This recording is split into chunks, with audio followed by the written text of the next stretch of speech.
ಕೌರವ ಮತ್ತು ಪಾಂಡವರ ಶಸ್ತ್ರಾಭ್ಯಾಸವೆಲ್ಲ ಮುಗಿದಿದೆ. ವಿದ್ಯಾಭ್ಯಾಸದಲ್ಲಿ ದುರ್ಯೋಧನ ಇತ್ಯಾದಿಗಳು ಪಾಂಡವರಿಗಿಂತ ದೊಡ್ಡವರಾಗಲಿಕ್ಕೆ ಆಗಲೇ ಇಲ್ಲ. ಹಾಗಾಗಿ ಕೌರವರೆಲ್ಲ ಪಾಂಡವರ ಜೊತೆ ಬಹಳ ಕಲಹವನ್ನು ಮಾಡಲು ಪ್ರಾರಂಭ ಮಾಡುತ್ತಾರೆ. ಈ ಕಲಹ ಬಹಳ ದೊಡ್ಡದಾದ ನಂತರ ದುರ್ಯೋಧನನು ಧೃತರಾಷ್ಟ್ರನಿಗೆ ಪಾಂಡವರನ್ನು ಹೇಗಾದರೂ ಮಾಡಿ ನಾಶ ಮಾಡಬೇಕು ಅಂತ ಹೇಳುತ್ತಾನೆ. ಧೃತರಾಷ್ಟ್ರನ ಜೊತೆ ಮಾತನಾಡಿ ದುರ್ಯೋಧನ ಒಂದು ತೀರ್ಮಾನಕ್ಕೆ ಬಂದ. ಪಕ್ಕದಲ್ಲಿ ವಾರಣಾಮತ ಎನ್ನುವ ಊರಿದೆ.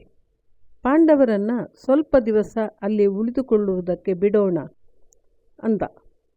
ಧೃತರಾಷ್ಟ್ರ ಬರೀ ಅಂಧನಾಗಿರಲಿಲ್ಲ, ಜ್ಞಾನದಲ್ಲೂ ಅಂಧನಾಗಿದ್ದ.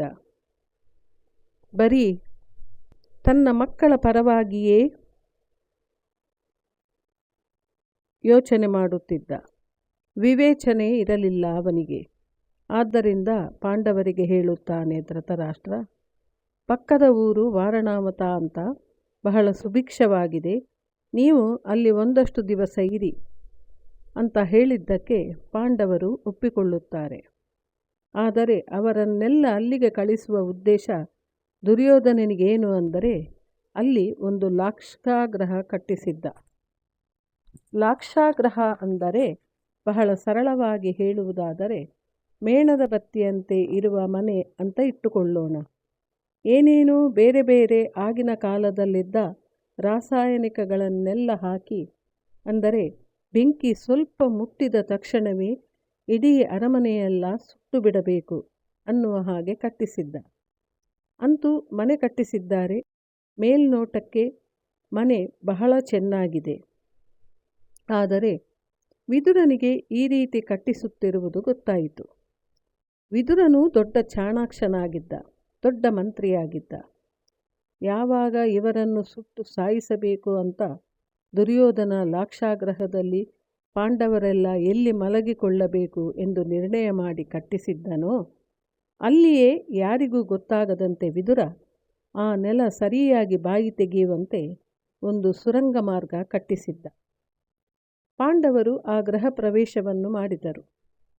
ಹೊರಡುವುದಕ್ಕಿಂತ ಮುಂಚೆ ಸೌಮ್ಯ ಭಾಷೆಯಲ್ಲಿ ಧರ್ಮರಾಯನಿಗೆ ವಿದುರನು, ಪುರೋಚನ ಎನ್ನುವವನು ಈ ರೀತಿ ಮನೆ ಕಟ್ಟಿದ್ದಾನೆ, ಆದರೆ ಹೀಗೆಯೇ ಇಂಥಲ್ಲಿಯೇ ಸುರಂಗ ಕಟ್ಟಿದ್ದೇನೆ ಅಂತ ಎಲ್ಲ ಹೇಳಿ ಕಳಿಸಿದ. ಇಲ್ಲಿ ಪುರೋಚನ ಅವರಿಗೆ ಕಾವಲಾಗಿದ್ದ. ಇವರು ರಾತ್ರಿ ಮಲಗಿದ್ದಾಗಲೇ ಕೋಣೆಯ ಚಿಲಕವನ್ನು ಹಾಕಿ ಭೀಮ ಬೆಂಕಿ ಹಚ್ಚಿ ಎಲ್ಲರನ್ನೂ ಕರೆದುಕೊಂಡು ಹೋದನು. ಹಾಗೆ ಅವರು ಸುರಂಗ ಮಾರ್ಗದಲ್ಲಿ ಇಳಿದು ಹೋಗಿದ್ದಾರೆ. ಕತ್ತಲು, ಅದರಲ್ಲೂ ಕಾಡು. ಇವರು ರಾಜಕುಮಾರರು, ರಾಜಮಾತೆ ಇಂಥಲ್ಲಿ ನಡಿಬೇಕು.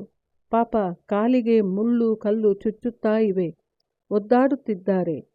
ಯಮನಂದನನ ಪಾರ್ಥನ ಕಾಲು ಒಡೆದು ಬಸಿವ ಅರುಣ ಜಲದಲ್ಲಿ ಬಟ್ಟೆ ಕೆಸರಾಯಿತು. ಇವರುಗಳ ಕಾಲೇ ಹೊಡಿತಾ ಇದೆ ಅಂದರೆ ತಾಯಿ ಕುಂತಿಯ ಪಾಡೇನು? ಆಗ ಕುಂತಿ ಬೈಯುವುದಕ್ಕೆ ಪ್ರಾರಂಭ ಮಾಡುತ್ತಾಳೆ. ಅಯ್ಯೋ, ಹೀಗೆ ಕರ್ಕೊಂಡು ಹೋಗ್ತಿದ್ದೀಯಾ? ಈ ಕಾಡಲ್ಲಿ ಮುಳ್ಳು ಕಲ್ಲು ಚುಚ್ಚುತ್ತಾ ನನಗೆ ಬಹಳ ಹಿಂಸೆ ಆಗುತ್ತಾ ಇದೆ. ಅದರ ಬದಲು ಅಲ್ಲೇ ಬೆಂಕಿಯಲ್ಲಿ ಸುಟ್ಟು ಹೋಗಿದ್ರೆ ಚೆನ್ನಾಗಿರ್ತಿತ್ತು ಅಂತ ಮಕ್ಕಳ ಮೇಲೆ ಕೋಪ ಮಾಡಿಕೊಂಡು ಬೈಯುತ್ತಿದ್ದಾಳೆ. ಇದು ಮುಂದಿನ ಭಾಗದಲ್ಲಿ ಮುಂದುವರಿಯುತ್ತದೆ.